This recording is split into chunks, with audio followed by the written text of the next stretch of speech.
This is African American History is American History.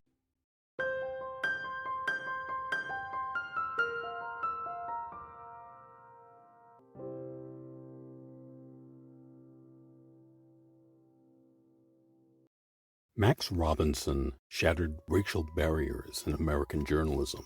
As the first African American man to anchor a national network newscast, he transformed how Black Americans were seen and heard on television. According to Encyclopedia Britannica, in 1965, he joined WTOP-TV in Washington, D.C. as a correspondent and camera operator. But he moved quickly to nearby WRC-TV, where he won awards for coverage of race riots and a documentary on life in poor urban neighborhoods. But Robinson's influence went far beyond the anchor desk. He co-founded the National Association of Black Journalists, fighting for diversity in newsrooms and creating opportunities for future generations. Former CNN anchor Don Lemon said of him, quote, "Max Robinson was an inspirational figure for me when I decided to become a TV journalist and news anchor." End quote. Max Robinson was born on May 1st, 1939 in Richmond, Virginia, a city still firmly gripped by segregation. He attended Armstrong High School before enrolling at Oberlin College, where he quickly made his mark as freshman class president. But his time there was brief. After a year and a half, he left without graduating. Robinson later served in the United States Air Force and was assigned to the Russian language school at Indiana University before receiving a medical discharge. His love for broadcasting began in radio, where he worked at WSSV AM in Petersburg and WANT AM in Richmond. His confidence behind the microphone grew thanks to his charismatic personality. In 1959, he made his move to television at WTOV-TV in Portsmouth, Virginia, but station management refused to show a black man on screen. Robinson was forced to read the news hidden behind the slide of the station's logo.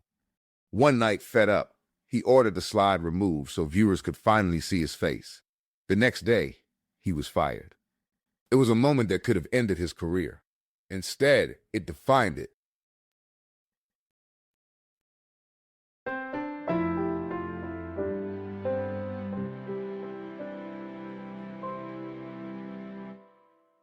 This is African American History is American History. Robinson landed at WRC-TV in Washington, D.C.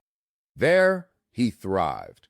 Over 3 years, he earned 6 journalism awards for powerful coverage of civil rights events, including the riots following the 1968 assassination of Dr. Martin Luther King Jr.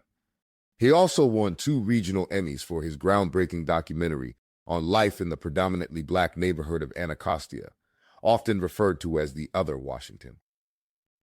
In 1969, Robinson joined WTOP-TV, now WUSA, as part of the station's eyewitness news team, alongside anchor Gordon Peterson. Together, they made history. Robinson became the first black anchor on a local television newscast. Viewers embraced him, so much so that during the 1977 Hanafi Muslim hostage crisis at the B'nai B'rith building, the hostage takers requested to speak only with Max Robinson. His credibility was undeniable. In 1978, ABC News president Roone Arledge sought to reinvent World News Tonight and remembered Robinson from a 60 Minutes interview. He brought him in for a bold new 3-anchor format: Frank Reynolds in Washington, Peter Jennings in London, and Max Robinson in Chicago. In that historic moment, Robinson became the first black man to anchor a nightly network news broadcast on American television, a position that placed him in millions of living rooms each night across the nation. But behind the scenes, the pressure was immense. Robinson frequently clashed with ABC management over the portrayal of Black America and the lack of nuance in how systemic racism was covered. He refused to soften his perspective, and while his integrity earned respect, it also created tension. At the same time, Robinson struggled personally, battling self-doubt and a growing dependence on alcohol. Co-workers noted increasing lateness and unpredictability, signs of a man carrying more weight than the public ever saw. Still, his commitment to uplifting others never wavered. Alongside Bob Strickland, Robinson created a mentoring program for young Black broadcast journalists, helping guide a new generation into an industry he helped transform.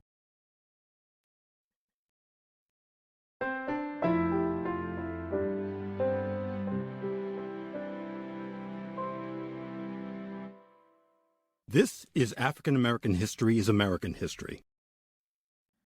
In 1983, Robinson left ABC. He joined WMAQ-TV in Chicago in 1984, once again becoming the station's first Black anchor. But his tenure there was troubled.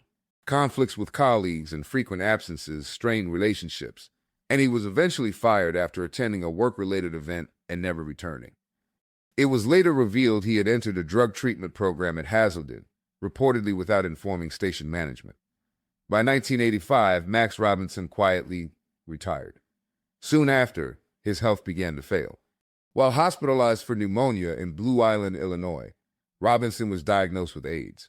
He chose to keep the information private, despite rumors swirling about his condition. He confided in close friends and the Reverend Jesse Jackson that he contracted the virus through an active heterosexual sex life. Consistent with his long-standing reputation and multiple marriages, he had earned the nickname Max the Player. Robinson repeatedly denied claims that he was a closeted gay man. Max Robinson died of AIDS-related complications on December 20th, 1988. Before his passing, he asked his family to make his diagnosis public, not for sympathy, but to warn and educate the Black community about the dangers of the disease and the urgent need for awareness and treatment. He was laid to rest at Lincoln Memorial Cemetery in Suitland, Maryland.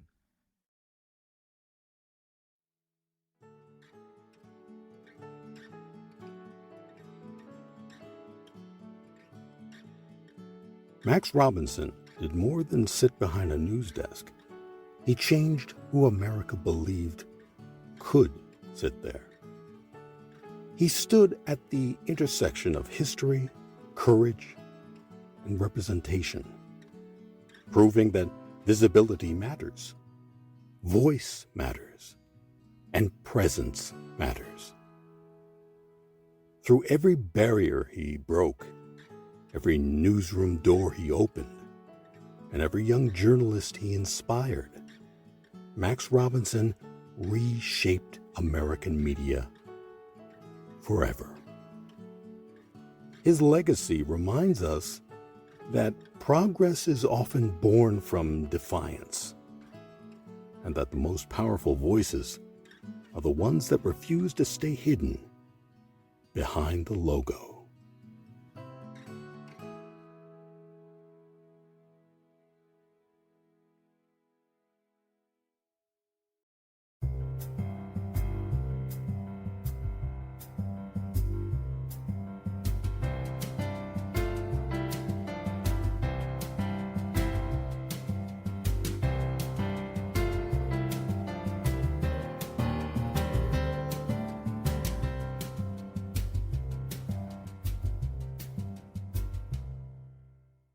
This has been African American History is American History.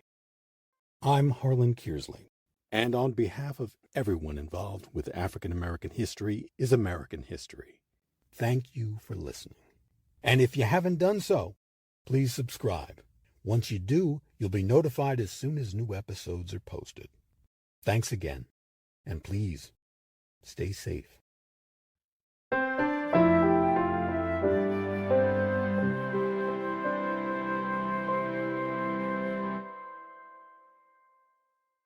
African American History is American History.